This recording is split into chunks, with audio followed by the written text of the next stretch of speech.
Hey everyone, this is Nikachu, Merfolk Master and Pro Player, and I know I'm a little late with the Sideboard guide this month, but you know what? It's better late than never. And boy, have I cooked up something for you, because we, as you saw in the M. Hayashi build, Chalice of the Void is what helped us win some really easy games. It is excellent against normal Urzatron. It is excellent against Storm. It is excellent against Hollowed One aggro. Against it's good against Living End. You set it on 0. It has a lot of application. There are a lot of free wins available with this card. And so what I've done is try to find out what is the best shell to use this in. Because the thing that made M. Hayashi's deck a little bad is that we had no longevity. We weren't able to grind out a long game. I felt like I need Master of Waves, so I was trying to find out how can we get this into a normal build of Merfolk. But aside from that, there's a lot of interesting things that I've learned from my playtesting. Let's start off with the first thing. Mutavault, not so well positioned right now, because against a lot of the decks where Mutavault is good, they're playing Field of Ruin. So Field of Ruin has sort of evened the battlefield, and at the same time, Quicksand is now incredibly well positioned. So if you don't know what this card is, it's sacrifice Quicksand, target attacking creature without flying gets -1/-2 until end of turn. So I mean, let's go through all the decks. I mean, it's great against humans. It's going to hit any sort of human that you want. And even if one of the humans, let's say Champion of the Parish, gets big enough, you can probably end up blocking it with a Merfolk and then throwing Quicksand at it, and it will win in combat.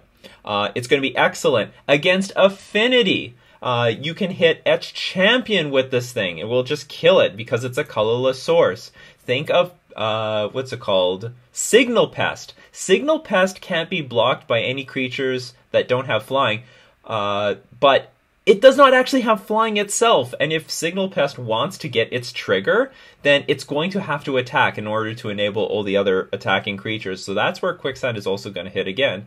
And you could probably throw it at Ravager, and you would force the Ravager to sack at least 2 more artifacts onto the creature to be able to save it. Another thing, though, is against Jund. I mean, you look at all the creatures that are in Jund. You look at Scavenging Ooze. It's a 2/2 creature, and we're going to keep the graveyard clean with Relic of Progenitus. Kills Dark Confidant. You can first Quicksand a Tarmogoyf, and then after it's resolved, you crack Relic of Progenitus, and it's going to kill the Tarmogoyf. And then lastly, I mean, kills Dark Confidant, and lastly, kills Bloodbraid Elf. And you know what? If Bloodbraid Elf doesn't want to attack, then it neuters its haste ability. But yeah, it's ready for Bloodbraid Elf at the moment that it wants to attack. What other good options? Like against Hollowed One aggro, it's pretty good for that 1-drop with Menace. I can never remember the thing's name. It's fine against Burn. We'll kill Eidolons. We'll kill Goblin Guides. It's good against... I mean, it's fine against Merfolk, that's for sure. I think those are all the relevant decks that it's good against. It's fine against Infect, not perfect, but fine against it. Yeah, I think those are all, most of the relevant decks. I mean, yeah, good against Merfolk. It's fine against counters, not perfect. If we're in a racing mode and they're not comboing off, then that's great. So yeah, Quicksand, very nice replacement for Mutavault. A card that I've actually had in my mind for a very long time. I've been waiting for it to be well positioned. And in the matchups where, let's say in the Field of Ruin matchups, Quicksand isn't going to do anything anyway, so who cares? I'm sorry, yeah, so either if it's Mutavault or Quicksand, not a big deal. You know I love foils, that's why I picked up playset of foil Quicksand. Oh, they're beautiful, just reprinted in Masters 25. Excellent time, they have nowhere to go but up. Moving on, so I'm not going to play Curse Catcher in this build because we're going to lean heavily on Chalice of the Void, and so heavy that we're going to play Simian Spirit Guide. I think this is a card that you cannot put in too many decks, but then the light bulb turned on. We have Aether Vial and Cavern of Souls, so you can play Cavern of Souls, and what you're going to want to do is name Spirit. And everyone's going to assume that you're playing with Kira Great Glass Spinner, or you have it in your hand. But no, what? Simian Spirit Guide, turns out it's an ape spirit. You can cast Simian Spirit Guide off this thing with Spirit. And also, I'm not playing with Kira in this build, but you most definitely can. So when you play with Kira, you can play Cavern of Souls on Spirit, and it's going to be good for casting Simian Spirit Guide and Kira. So Simian Spirit Guide is here so that we can play turn 1 Chalices, both on the play and the draw. And it has some ability of ramping us up into Master of Waves. You'll have a great game if you go like turn 2 Master of the Pearl Trident, turn 3 Master of Waves against Jund. It is fantastic. You put them in a really awkward spot. Or even, let's say we have 2 Simian Spirit Guides in our hand. Turn 1, Chalice of the Void for 1 against Jund. Turn 2, Master of the Pearl Trident. Turn 3, Master of Waves by casting off of Simian Spirit Guide. And they're in such a bind. There's like almost nothing that will kill Master of Waves in that spot. On Jund's turn 3, like Liliana the Veil won't do it. Liliana the Last Hope won't do it because we've got a Lord out. Fatal Push won't do it because we played Chalice on 1. So they're completely locked out of the game, and they're in a lot of trouble. So let's get on to the last card. Jund is a very big deck right now in the metagame. Everyone's asking me, how do we beat Jund? And I found the answer. It's called Cash Raiders. Cash Raiders is a beating. This basically is invincible against Jund. I'll tell you what this is. Blue, 3 colorless. It's a Merfolk Rogue. At the beginning of your upkeep, return a permanent you control to its owner's hand. It's a 4/4 creature. So what it is, it's a 4/4 creature for 5, and you can put anything from play back into your hand. Let's talk about the immense utility we have against Jund. You can't Fatal Push this thing. You can't Lightning Bolt this thing. You can't Kolaghan's Command this thing. Liliana the Last Hope looks hopeless against this thing. You gotta hope that there is no other creatures in play when if you have Liliana the Veil. So it's a very resistant creature. But the grind, it has so much grind to it. So if you have any Spreading Seas in play, you bring it back to your hand and recast it every turn. So you're basically drawing 2 cards a turn. Same thing with Silvergill Adept. You can bounce this back to your hand. You can reset Harbinger of the Tides. You can just bring back any Merfolk to your hand, recast it, get Mararigiri triggers. I mean, if you have 2 Master... Like, what you can do is, with Master Waves, make a bunch of tokens, send them in for multiple attacks until you have no more tokens, bring Master Waves back to your hand, and then replay it for a billion more tokens. This thing has so much application. So you play Spreading Seas early in the game to cut them off black mana, but then they play Raging Ravine later, bring Spreading Seas back, play it on the Raging Ravine, reset it against Tron lands, against Eldrazi Tron, or even normal Tron. So it's incredible. If we have Chalice on 1 on the board, and we're up against a deck where Chalice on 1 wasn't really that important, we can return it and reset it, play it on 2, play it on 3. And you would think, Nikachu, this thing costs 5 mana. How on earth are we going to cast it? That's why we've got Simian Spirit Guide, people! You see, it's all coming together. So it was an amazing card in playtesting. I absolutely love it. I don't think you could play this thing without Simian Spirit Guide, and the fact that I found this card pushed me more into the Simian Spirit Guide route, and the fact that we can cast it just put it all together. I also picked up a foil version of Cash Raiders. I am prepared. Now in the sideboard, we've got all the normal cards like 2 Spell Pierce, 4 Negate, 3 Tidebinder Mage, 3 Dismember, and 3 Relic of Progenitus. So, don't forget to check that we got the sideboard guide is in the description. But do you know what? I think I don't have a whole lot of time, but I think it's very important that you guys see the power of this deck. So we're gonna go play. We're gonna play a game. So we won the die roll. Great hand. All right, let's keep this. Got Cash Raiders, and we've got a really good hand to abuse Cash Raiders. Not to mention, we can tick the vial up to 5. Let's see. You know what? Let's play the Quicksand first. Well, I guess it doesn't matter what we play first. We're going to play Aether Vial. But the point is, we can take Aether Vial up to 5, play Cash Raiders and return the Ether Vial back to our hand to reset it back to 1. So you don't have to worry about going too high on Ether Vial because Cash Raiders is there to save us. Alright, we'll start with Silvergill Adept, reveal Mara Regery, because that's probably what we're going to play next turn. Lord of Atlantis. Maybe we're up against Jund? It would be great if we're up against Jund. I can show you the power of all this stuff. The power of Cash Raiders. Just the power.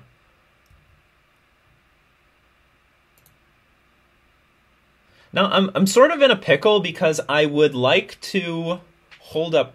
I guess holding up Quicksand here, it doesn't matter because the Dark Confidant is not going to attack. Yes, it's not going to attack. So we'll play Cavern of Souls. We'll name Merfolk.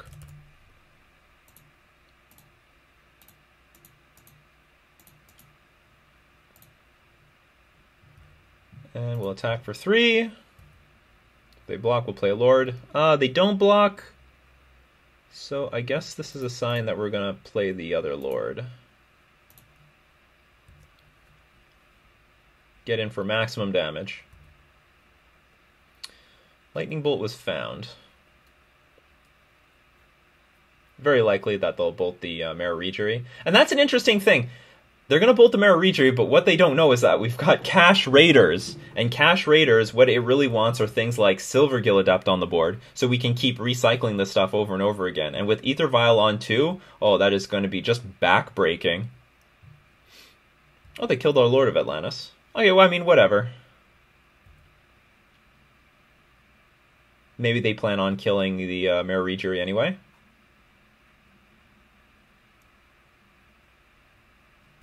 Ooh, Scavenging Ooze, okay.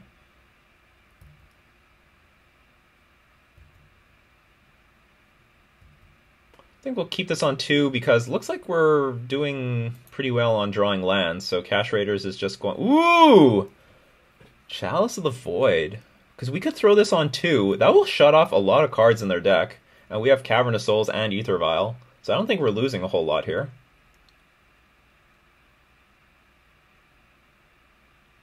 So let's attack with Silvergill Adept. If they trade with the Dark Confidant, I think I'm going to be fine with that. Of course, if they block with the Use, I'd be fine with that as well. Okay. I'm okay with this. Merfolk.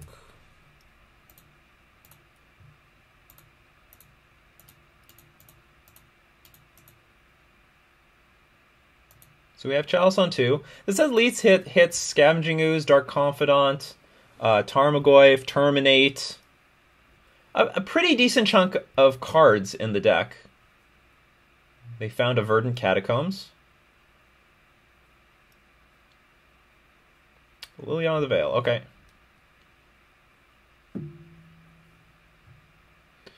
We'll get rid of a Harbinger of the Tides.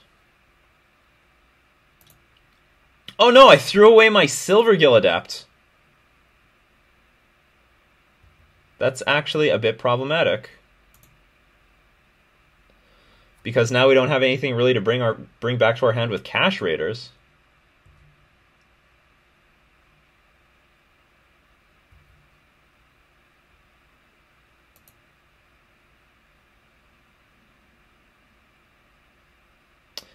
Well, I guess we used the Simian Spirit Guide to cast it. I forgot about that. I guess it didn't matter that much. I wouldn't want to play Cavern of Souls on, what's it called? Spirit. But here we go. All of it's coming, everything that I told you guys, it's all coming into plan, because that's how it works. Tap down Dark Confidant.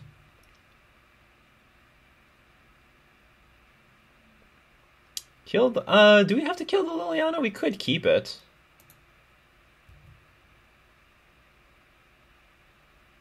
I guess it's better to kill it.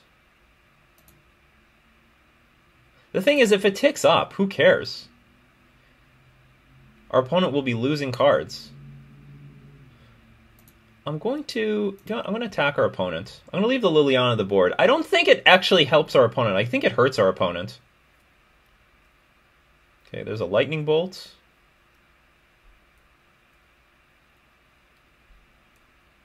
Which is not good. These are cards that can get through Chalice. There's a lot of cards in our opponent's deck.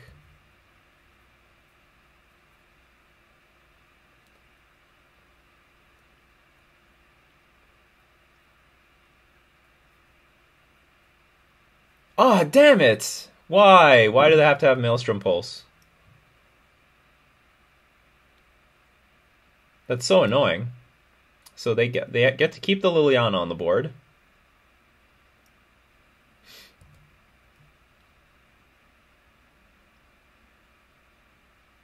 It's like they're only out, more or less.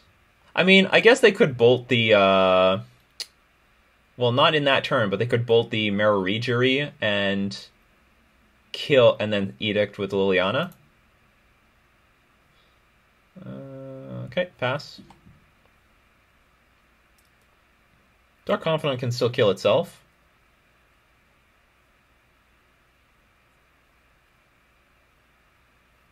There's Tireless Tracker, which Quicksand also hits.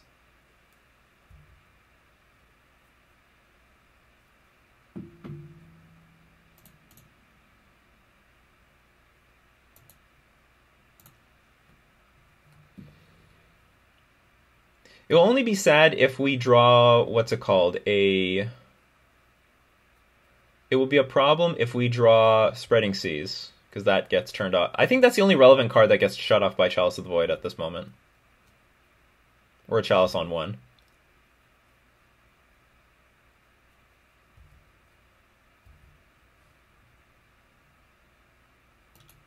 Could use a Master of Waves. Master of Waves would be fine. Not Master of Waves. I guess we'll keep this in our hand. If our opponent edicts with Liliana the Veil, not much we can do about that. Still working out the kinks in this deck. Even though I don't think it would have mattered much, it would have been better to keep the Silvergill Adept on the board to, what's it called? To show the ability of Cache Raiders, or like, I think that's objectively the best thing to do. Okay, so our opponent ticks up with Liliana, that's fine. Who's an island, not a big deal.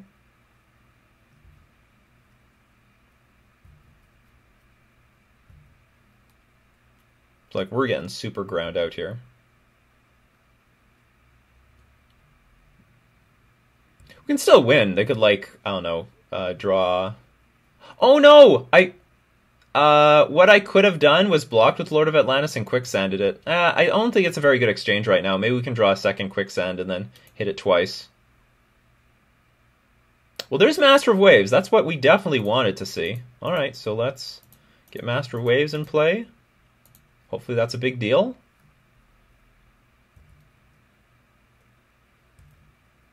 We're going to pass.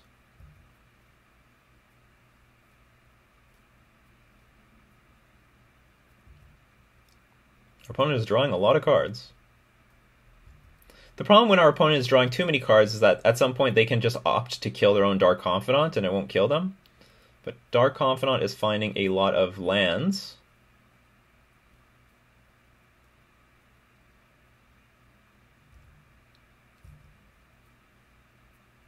But hopefully we can just chump block the Tireless Tracker for a little while. I don't mind our chances right now.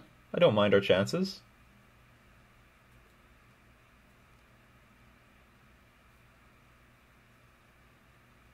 Ooh, they want to get rid of our Chalice of the Void. It's unusual. Because they could have brought they could have brought something back from their graveyard, like Scavenging Ooze, and gain a bunch of life.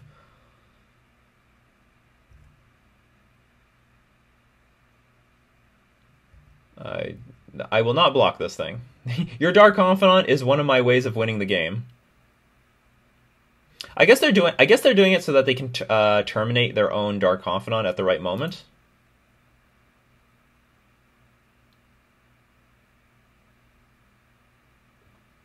So they have Treetop Village to block and Tireless Tracker. I guess we're just going to pass the turn. I'm really hoping that they draw like Bloodbraid Elf or Liliana the Veil or Liliana the Last Hope off of their Dark Confidant. That would help a lot.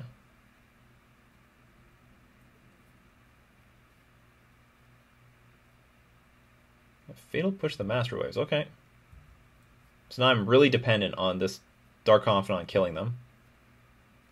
Found a Tarmogoyf.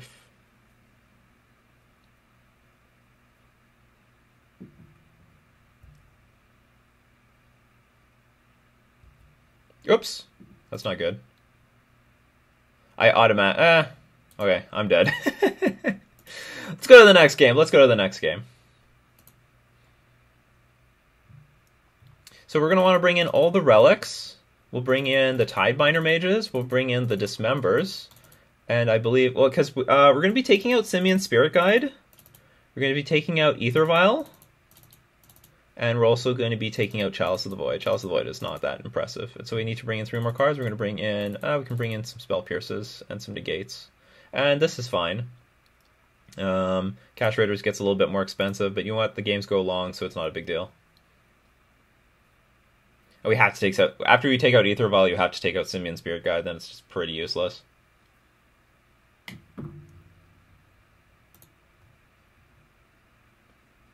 On the verge of playability.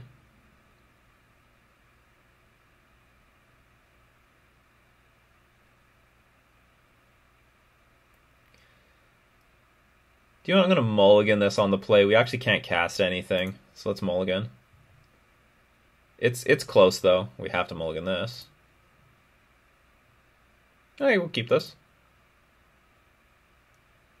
We'll put that land on the bottom. Chances are we'll find that 4th land eventually.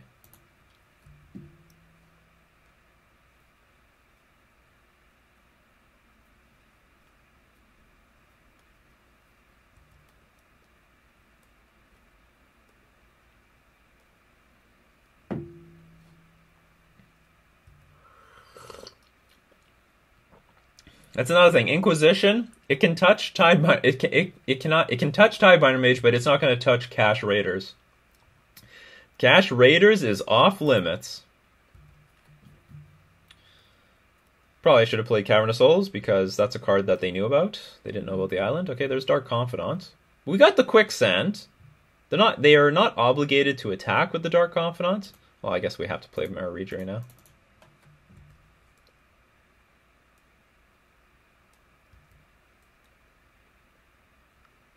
Another thing I didn't talk about in the deck tech is that you can play turn 1 Spreading Seizes. That's a thing.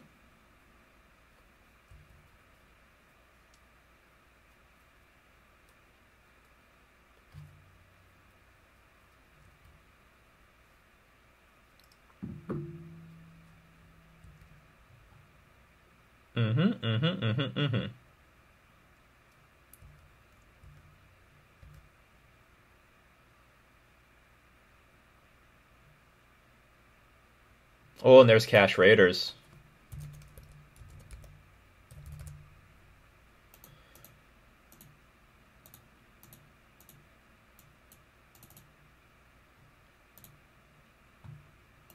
I don't see any reason to do anything but tap the Ooze, attack for 2, and try to race our opponent.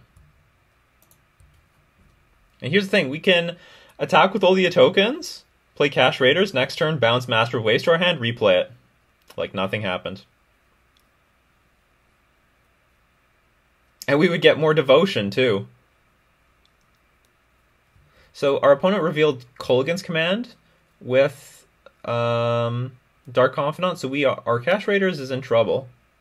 But they opt to play Bloodbraid Elf. Oh, they hit Inquisition, and they're going to totally whiff here. They're going to whiff like they've never whiffed before.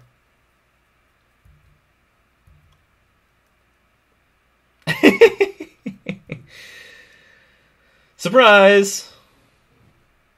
I think we have to block this thing. I'm tired of this Dark Confidant. Like, if we draw a land, we can grind out our opponent for victory. Fortunately, that's not going to be how it's going... That's not what's going to happen. So I'm going to play the Merfolk. We'll tap. Guess I'm going to tap the Ooze. And then I'm going to attack with Master Waves and the Elemental token.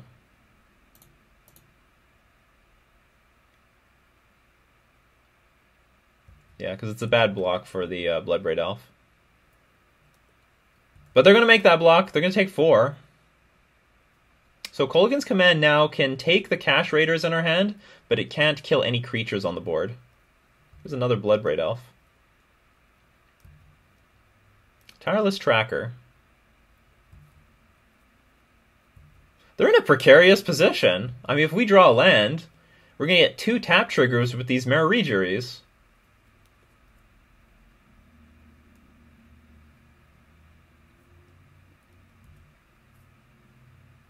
So they're going to get a clue, and then we're going to win. So if we draw a land, we're just going to win.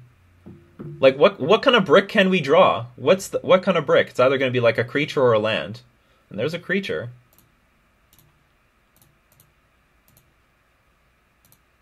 It's too bad we could not win with the Cash Raiders. But we're just gonna have to make do with that. All right, so we go on to the next game. I liked how all that worked out, so let's submit. Just win according to plan.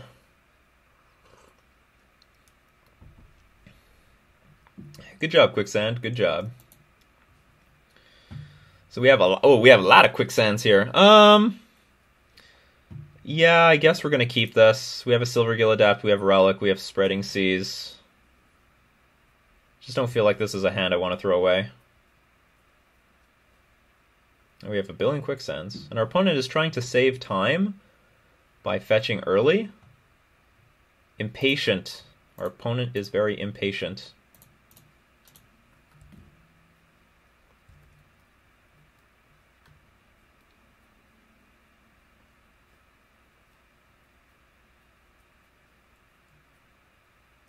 God, I hate Dark Confidant. It's so annoying. Maybe we'll draw Dismember. We have him in the deck. We didn't draw it. I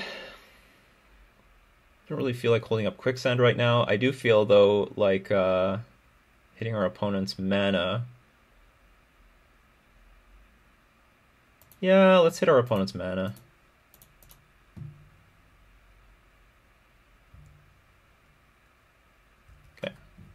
I'm going to hit the green source. I think green is a little bit more important than the red source right now. They find Raging Ravine.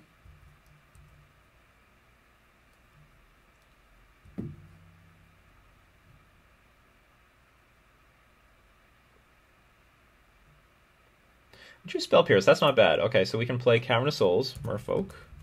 Oops, not Merfolk.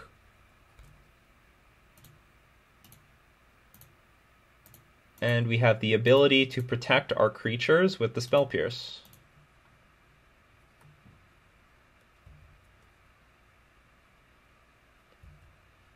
We're doing pretty good on drawing stuff. Maybe we can Island Walk to victory. Especially if our opponent has a hand that's really... Okay, they just drew Maelstrom Pulse. That's a card that we can hit very easily with Spell Pierce. That is a Spell Pierce target. That's a Tarmogoyf, which is not going to do very much in this board, ever.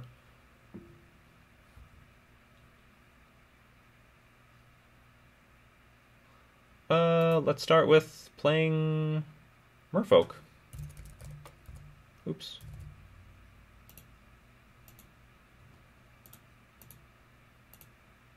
It's good that we drew all that blue mana.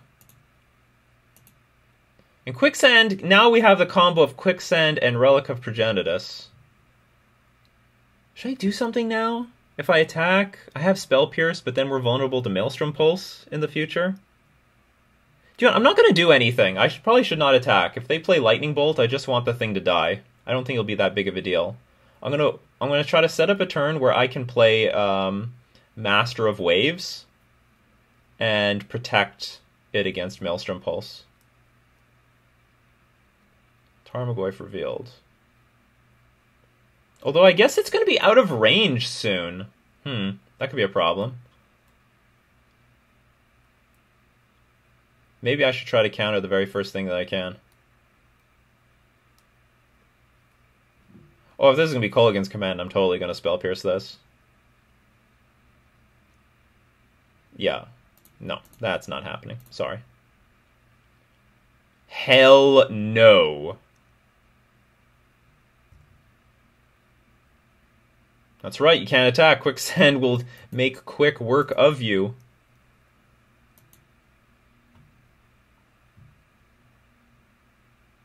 I guess I should have just targeted myself. There's a creature here that can prepare against Scavenging Ooze, that can prepare against a lot of things. So they have Maelstrom Pulse in their hand. How to deal with Maelstrom Pulse. How to get that thing out of their hand. Maybe there's no real way of getting it out of their hand.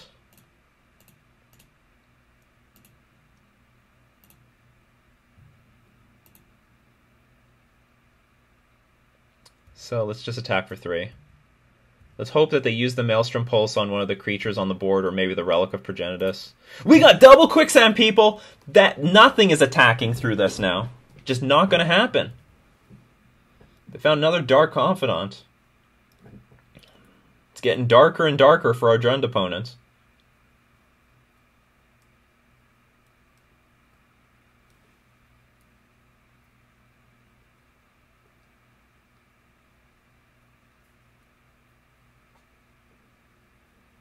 The bad news is they got a lot of creatures. Like, they have a ton of creatures. I'm sorry, they have a ton of cards. I mean, they got cards up the wazoo here. Liliana the Veil. Okay.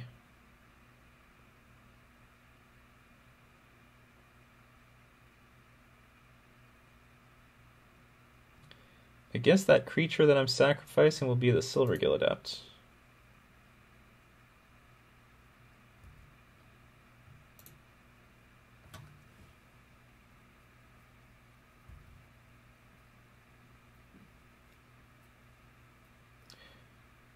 Wondering if this is an okay time to crack Relic or not, because I can try to play 2 things next turn, including Master of Waves.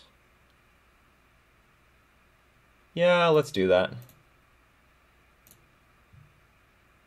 Oh, I got Negate. That's really good. We can play Master of Waves and hold up Negate. Oh my god, I have so many Quicksands.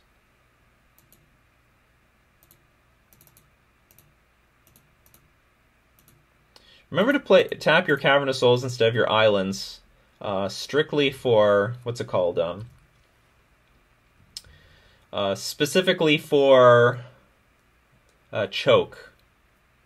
So Bloodbraid Elf has been found, but I think our opponent is probably going to lean on Maelstrom Pulse this turn. Because they really need to get rid of this Master of Waves. But they're probably going to need 2 Maelstrom Pulses, because we've got the Negate.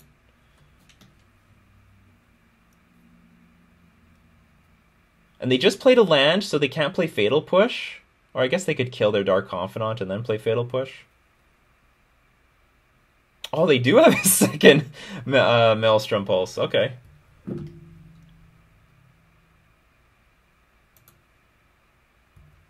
So I tell you how we're going to win, people. They're going to reveal Liliana the Last Hope off of their Dark Confidant. Or we're going to rip a Lord. We don't rip a Lord. Is there any sensitive land? I guess we just hit the Raging Ravine. I guess we can tap 1 Quicksand. I doubt I'm going to use them all if I draw something to cast. Hey, Master of Waves, not bad. I'll take it. We can hold up a Quicksand.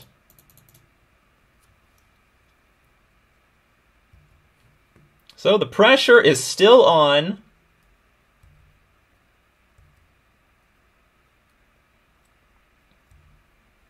I know some of you... Aw, Treetop Village was revealed. That's not exciting.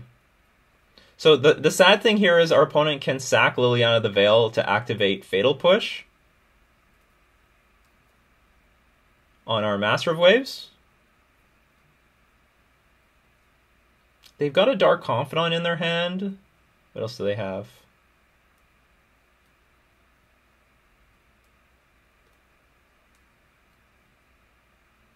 What you gonna do?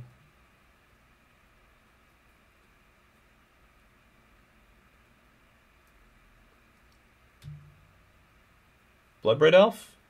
Yeah, here's Bloodbraid Elf. You gotta hit something good. Scavenging Ooze? I don't think that's gonna do it, and you tapped all your green mana.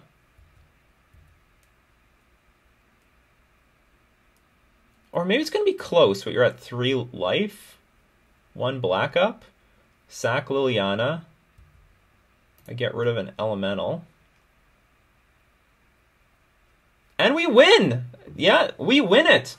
That's how it is done!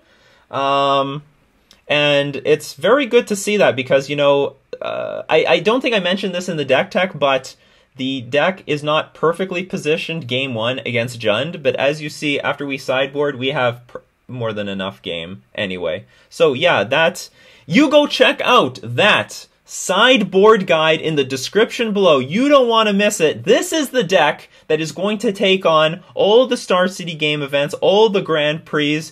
You mark my words. So this has been Nikachu, Merfolk Master, showing you the deck tech and sideboard guide for March 2018.